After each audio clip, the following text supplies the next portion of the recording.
Yo, what is up, YouTube? It's your boy YBP Gang, YBP Nation, YBP Boxing, YBP MMA. I'm at y'all with a last minute UFC Fight Night Vettori versus Cannonier full card breakdown and my predictions to go with it. I don't know if y'all could tell, but I'm feeling a little under the weather, so I feel like it would just be easier to talk about each fight, screen record, just go through the main card, get my opinion out there, just to stay consistent. You know what I mean? I didn't want to just completely miss the card. So to the best of my knowledge, I'll try to give y'all some insight on each fight. And, let's get right into it. So first fight at bantamweight, Ronnie Barcelos versus Miles Johns. I think Ronnie Barcelos is just a overall better fighter. I think he ran into a really tough prospect in Umar Nurmagomedov. He should be able to right that wrong against Miles Johns. I just think he's not on his level right now. So give me Ronnie Barcelos. Next fight, Zach Pauga versus Modestas Bukauskus. Zach Pauga, he could potentially make this fight dirty, grindy, kind of like a Yoel Romero fight. Like maybe put you up against the cage, kind of like he did in his last fight against Jordan Wright. I think overall, though, Modestas Bukauskus is the better all-around MMA fighter. Should be able to use his striking, his all-around game, keep the fight standing, and do what he did in his last fight versus Tyson Pedro. So give me Modestas Bukauskus. When I watch a little tape on Dan Argueta, he gets taken down a lot from what I've seen. And Ronnie Lawrence has faced, like, tougher guys. He faced future champion, I would say. At least at some sort of level in Saidyoku Kakramanov. He's really good, so I think his track record, all the people who's fought, and then that big flaw in Dan Argueta should be enough to get him the win. So give me Ronnie Lawrence. Sorry, let me So I got, for the first fight, I got Ronnie Barcelos by knockout, first round. For the second fight, I have Modestas Bukauskus decision. And then I have Ronnie Lawrence by decision as well. Don't really know too much about either girl. I'll just pick Gabriella Fernandes. She seems pretty cool, Brazilian. She's an underdog. A lot of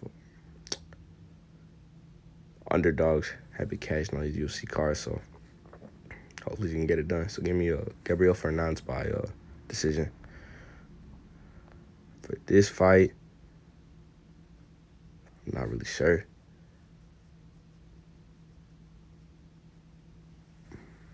I've been hearing a lot about Denis Bondar. Nothing in particular, like how he's going to win the fight, but people seem to be picking him, so I'll go Denis Bondar. For this fight, the bantamweight bout, Denis Bondar by decision. For this bantamweight bout, Kyung Kang versus Cristian Quinonez. I'm going to go Kyung Kang by knockout. These two should like go out there, scrap, throw leather at each other. Should be a really fun fight, and I think Kyung Kang will come out on top in those exchanges. So give me him by round 2 knockout.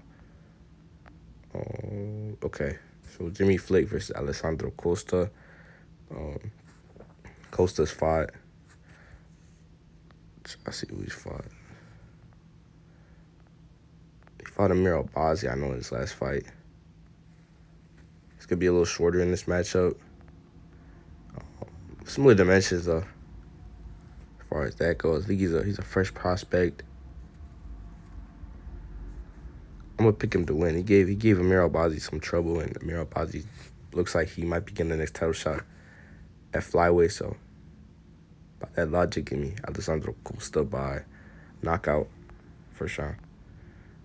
Next fight, Muslim Salikhov versus Nicolas Dalby, Salikhov. I believe he's called the Kung Fu Master, the Kung Fu King.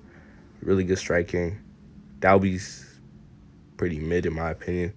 I think Salikhov should be able to use his striking. Take Dalby out too. And Muslim Soda got really impressed me in his last fight with, I believe it was Andre Fialho. So if he can recreate that, he should be able to win this fight. So give me Muslim Salikhov by knockout in the second round. This fight, I'm going to go with Manuel Torres. He's really good on the feet, good striking. This should be like a loud war between these two guys. Nicolas Mott goes out there, wants to bang. Same with Torres. So, but in the end, I think Torres is going to come out on top. Just won the fight. So give me Torres by round 1 knockout. Sabatini versus Lucas Almeida. I'm going to go with Sabatini. I hear he has really good wrestling. Almeida has, presume he has jiu-jitsu. He's a really lanky guy. I saw him at the weigh-ins. Sabatini, just a really good prospect, good representative of wrestling. So, just grappling in general. So, I'm going to pick him to control Lucas Almeida and get the decision victory. Next fight, Armen Petrosyan versus Christian Leroy Duncan. One of those fights where I'm really excited for it in general. Petrosyan just came off a really good win over AJ Dobson. Just cooked him from bell to bell. CLD. His debut didn't really feel like a debut because it ended kind of prematurely with Dusko Todorovic getting injured in the fight. But if you look at his other fights in Cage Warriors, he's a really slick striker. Just beautiful on the feet, everything he does. So this should be a kickboxer delight. But I think I'm going to go with Armen Petrosyan. I think it's a tough one, obviously. Because, I want to pick CLD. Honestly, I want him to win. But I think Petrosyan is going to get it done. In the matchup, I will be cheering for CLD, though. I want him to become a star in the middleweight division. Middleweight desperately needs contenders. And he could be that guy. He's undefeated. Yeah, but I think my official pick will be Armen Petrosyan. I want to be wrong, though. I just think Petrosyan's UFC veteran. And the CLD could be a little wild on the feet. I think Armen Petrosyan will be able to neutralize all the crazy stuff he does on the feet and get a decision victory. So give me Armen Petrosyan by decision. Co-main event, Arman Tsarukyan versus Joaquim Silva. Not much to really be said here. I'm going to stray away from a lot of the people because I'm hearing people say, like, Tsarukyan by a knockout. Against, like, I'm not too impressed with Arman Tsarukyan's striking. It's okay, but it definitely needs some work if he wants to, like, beat guys like Makhachev, Oliveira in the future. So I think he takes down Joaquim Silva, controls him, and gets a flashy submission, I think. Joaquim might even catch him a couple times. Don't get me wrong, Tsarukyan's a pretty decent striker. He's a really well-rounded fighter. His striking looked really good against Gamrot, but it's nothing to flawed over. So pretty decent. He did knock down Gamrot in that fight. Now I'm thinking about it, but I'm just thinking back to the Demir's Magula fight, and maybe part of that is Magula being a really good striker himself. Maybe I'm just overscaling Tsarukyan.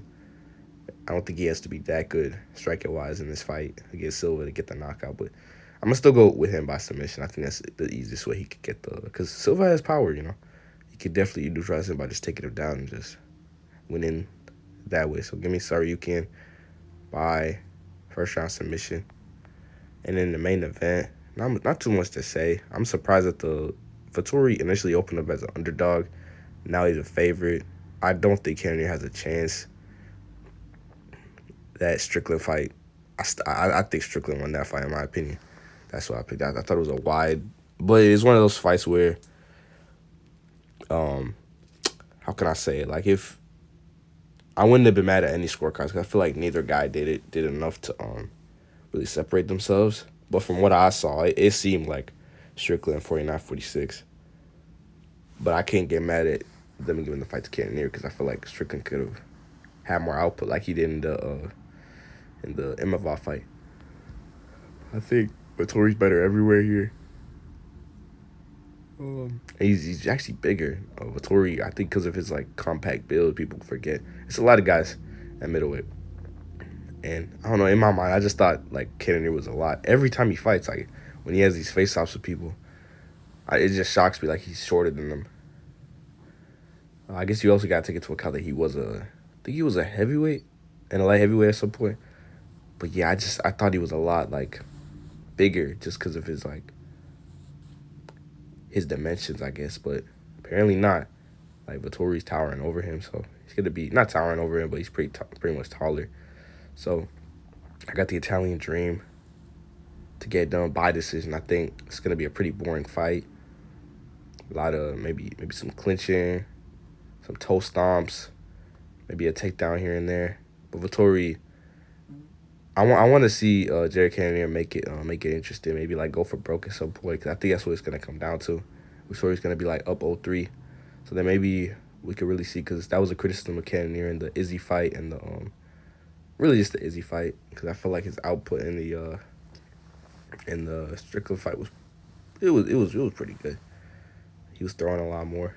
That's why I can't really be mad at the decision. I thought they were both throwing a lot. Cannonier landed some shots. But he needs to keep his activity up. Traditionally, he's not the most active guy on the feet.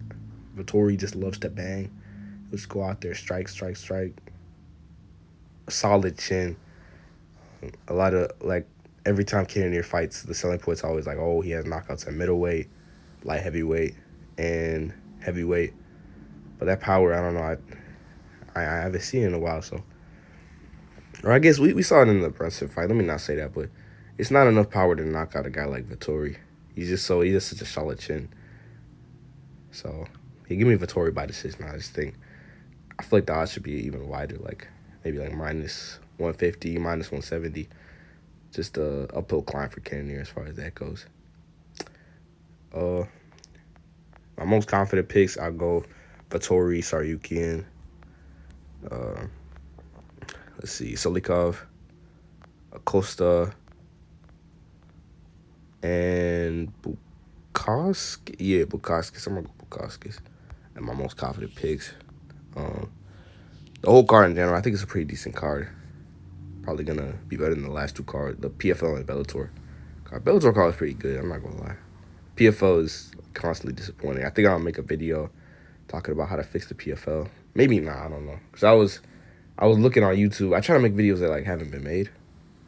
To an extent, well, besides like prediction videos, there's some other stuff.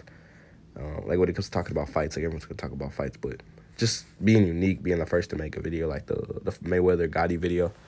I looked on YouTube and there wasn't a Mayweather Gotti video breaking it down, so I was like, kind of just want to be the you know how they say like be the change you want to see. So I just want to make that video because I didn't see anyone else make it. So. But I looked at it. Guru made a similar video talking about how they don't have any elbows, so we share the same sentiment, so maybe I don't need to make that video. But something, I mean, I really don't like the PFL, man. Not that I don't like them, I mean, they're decent, but I feel like the best fighters aren't being put in the tournament. They're treating like MMA as if it's a Premier League. Like, that's not what it is. But anyway, that's besides the point. This card, I rated it's like a solid like 6 out of 10, 7 out of 10. I think there's a lot of good matchups on it. I think it's better than we'll see how it plays out, but I think on paper it might be a little better than 289, but 289 like overachieved for sure. I do wish the card was earlier though. This is like a pretty late start for the card, but yeah, that's all I really got for y'all. Leave a like on the video, subscribe. And that's it. Peace out, Mo Squad. You already know what it is. Boo!